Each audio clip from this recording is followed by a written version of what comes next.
தோனி அவர்கள் வந்து தலைவர் ரஜினிகாந்த் அவர்களுடைய தீவிரமான ரசிகர் அப்படிங்கிறது எல்லோருக்கும் தெரியும். நிறைய இடங்களில் தலைவரோட ஸ்டைல் பண்ணி காமிச்சிருக்காரு, தலைவரோட டைலாக் பேசி காமிச்சிருக்காரு. இன்னும் சொல்லப்போனால் கபாலி வந்த சமயத்தில் கபாலி மாதிரியே, தலைவர் மாதிரியே அவரும் போஸ் கொடுத்து புகைப்படங்கள்லாம் வெளியிட்டதெல்லாம் வைரலாச்சு. இப்போது தோனி அவர்களுடைய இன்னொரு புகைப்படமும் சோசியல் மீடியாக்களில் செம வைரல் ஆகிட்டுருக்கு. அதாவது தலைவர் ரஜினிகாந்த் அவர்கள் மாதிரியே தோனி வந்து காரில் இருந்து இறங்கும்படியான ஒரு புகைப்படம் தான் அது. அதாவது நம்ம ஜெயிலரில் தலைவர் வந்து அப்படி ஸ்டைலாக மாஸாக கெத்தாக காரில் இருந்து இறங்குவார் இல்லையா, அதே போல் தோனி அவர்களும் காரில் இருந்து இறங்குறாங்க. அந்த புகைப்படம் தான் இப்போது சோசியல் மீடியாக்களில் செம வைரல் ஆகிட்டுருக்கு.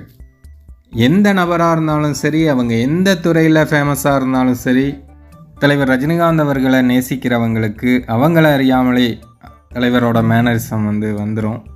ஏன்னா தலைவர் வந்து அந்தளவுக்கு அவங்கள ஈர்த்திருக்காங்க. அதனால தான் இந்த மாதிரி சம்பவங்கள்லாம் நடக்குது.